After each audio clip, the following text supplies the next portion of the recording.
ఇప్పుడు వైసీపీ కార్యకర్తల పట్ల అఘాయిత్యాలు జరుగుతున్నాయి, హత్య ప్రయత్నాలు జరుగుతున్నాయి. ఈడే ఏదో కలర్ చేయండి మీరు, తెలుగుదేశం నాలుగు కొట్టేయండి, మీరు కొట్టుకోండి, నలుగురు మీరు కొట్టుకోండి, తెలుగుదేశం కొట్టారని చెప్పదా వాళ్ళ మీద బురద చల్లాలి, అంతే కదా. మరి ఇప్పుడు ఏదో విధంగా వీడి నేరాలు ఎక్కడ బయటపడిపోతాయని అది కప్పెట్టుకోవడం కోసం డైవర్ట్ చేయడం. మీకు అర్థమైందా? నేను చెప్పిన తప్పు అయితే చెప్పండి, మీరు నేను ఒప్పుకుంటాను. మీరు ఏ శిక్ష నేను భరింతాను. మీరు అడిగిన దానికి సూటిగా సమాధానం చెప్పడం మానేసి నేను మీకు మాట్లాడడానికి అవకాశం ఇవ్వను. నేనే కేకలేసేస్తాను, ఇలాగా పోలీసు వాళ్ళ మీద కేకలేసేస్తాను. ఇంక మీరేం చేస్తారు? నన్ను ఇంకా అరిచిపోండి. ఇప్పుడు వేరే వీడు పిచ్చోడు రాని వదిలేస్తారు. నేను గట్టిగా అరిశాను అనుకోండి, మీరేం చేస్తారు? వీడు పిచ్చోడు రా బాబు అని వదిలేస్తారు. అలాగే ఇప్పుడు ఈ కావాలని అల్లరి చేస్తారు. కావాలని అల్లరి చేస్తే అసలు పాయింట్ వెనక్కి వెళ్ళిపోద్ది. ఇప్పుడు అసలు అది చేసేది అది వాడు, అందుకంటే ఈటింగ్ ఎందుకంటే ఏం చేయలేడు. ఇప్పుడు ఖాళీగా ఉంది, పని పాట లేదు. ఆయన 35 అడుగులు కంచుకోట అవసరం అంటారా?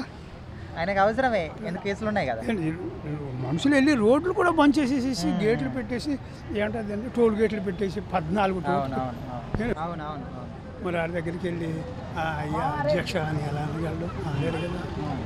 దాన్ని తప్పించుకోవడం కోసం మీటింగ్కి వెళ్ళాడు కాదు. ఆయన తప్పుల్ని కప్పించుకోవడానికి ఇవన్నీ చేస్తున్నాడు. చంద్రబాబు నాయుడు స్క్రీన్ మీద చూపించేస్తారు మీటింగ్లో, నేరాలను బయటపడిపోతాయి. అవి చంద్రబాబు చాలా తెలివైన నేను భయం వీడికి. అంచేత ఏం చేస్తున్నాడు వీడు, ఏదో కొంకెట్టుకుని అసెంబ్లీకి వెళ్ళడం మానేయాలి.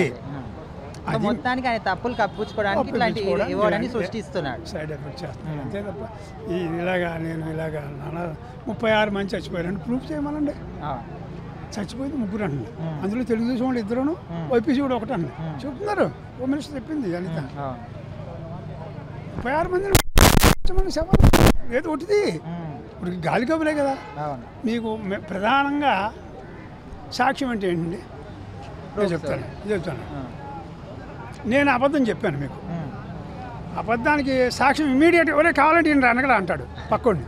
ఏంటి సాక్ష్యం కావాలి అబద్ధానికి? నిజానికి సాక్ష్యం అక్కర్లేదు, నిజం నిప్పులాంటిది. ఎప్పుడు నేను ఎప్పుడైతే అబద్ధం చెప్పానో పక్కోడిని అడుగుతాడు, అరే ఈయన కావాలంటే ఈయన సాక్ష్యం అడగరా అంటాడు. సాక్షి అంటే ఏంటి? అబద్ధం. నీకు అర్థమైందా? నిజానికి నేను సాక్ష్యం ఎందుకండి? నిప్పు లాంటిది ఎప్పుడు దానికే సాక్ష్యం కావాలి. సాక్ష్యం అంటే ఎందుకు? ఇప్పుడు ఆడు బాబాయ్ చచ్చిపోయినప్పుడు నారాసుర అని అన్నాడు. ఆడు చంద్రబాబు చంపించాడు అన్నాడు. ఆడేమన్నాడు? విజయసాయి రెడ్డి గుండె చచ్చిపోయాడు. అది అబద్ధమా కాదా? ఇప్పుడు కూడా రాసి అన్ని అబద్ధాలే కాదనగలరా? అంచేత ఈ అబద్ధాలే సాక్షి ఏంటంటే ఎప్పుడైతే అబద్ధం ఆడేవాడు పక్కన అడుగుతాడు, వేరే సాక్షి వేరే కావాలండి మీకే చెప్తాను నేను, కావాలంటే నేను అడగలను. మరి అది తప్పు కదా. ఇప్పుడు మీ సాక్షి అబద్ధం ఆడుతుందని రుజువులు మొదటి నుంచి ఉన్నాయి కదా. ఎప్పటి నుంచి? వాళ్ళు బాబాయ్ చచ్చిపోయిన కానీ ఉన్నాయి కదా. మీరు వీడియో ఎన్ని అబద్ధాలు ఆడాను సాక్షులు. నారాసుర వదలన్నాడు, అదే అన్నాడు, నరకాసుర వదలాడు. మరి ఎన్ని అబద్ధాలని తేలిపోయినాయి కదా. చంపేసినాడు కూడా తెలిసినాయి కదా. ఆయన అరెస్ట్ చేయకుండా చేస్తున్నారు కదా ఇంతవరకు కూడా.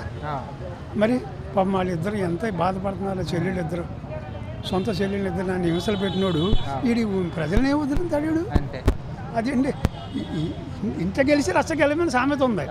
ఇంట్లోనే గెలవలేకపోయాడు, ఇంకా రచ్చం గెలుస్తాడు. ఎప్పుడైనా సరే మీరు డైవర్ట్ చేయడం కోసం ఈ ఎదవేషాలు వేస్తున్నారు తప్ప ఏదో విధం వంకెట్టుకుని అసెంబ్లీకి వెళ్ళకూడదు. వెళ్ళి కానించి మనకు అవమానాలు జరుగుతాయి. మనం చేసిన పనులు ఎవరికి తెలియదా? మీరు చేసిన పని మీకు తెలియదా? ఆడికి తెలుసు. ఇది బయటపడకుండా ఉండడం కోసం నాటకాలు, ఇది 4 బ్యాడ్జీలు, పోలీసు వాళ్ళు ఎదిరించడం, పోలీసు వాడిని కొట్టినా కొడతాడు, పోలీసు వాడిని కొట్టినని చెప్పేసి అన్నీ అరెస్ట్ చేసి తీసుకెళ్తారు. అదే కావాలి అడిగి. అంతే బయట తిరిగితే మళ్ళీ ఏదో ఒకటి బయట పడుతుంది. ఒకరికి వెళ్తే అన్నీ బయటపడిపోతాయి. అంటే పోలీసులు ఎదిరించి కొట్టాడు, లేకపోతే కొట్టినా కొడతాడు. పోలీసులు కొట్టాడు చెప్పేసి ఆడికి కావాల్సింది అదే. అరెస్ట్ చేసి జైలు పెట్టారు అక్రమంగా నన్ను అనిపి ప్రజల చేత సింపతిని సంపాదించుకోవడం చూస్తాడు తప్ప మీటింగ్ ఎలాగోలా మీటింగ్ ఎగ్గొట్టాలండి. మీకు అది పాయింట్. జరిగింది అదే, 4 బ్యాడ్జీలు అదే.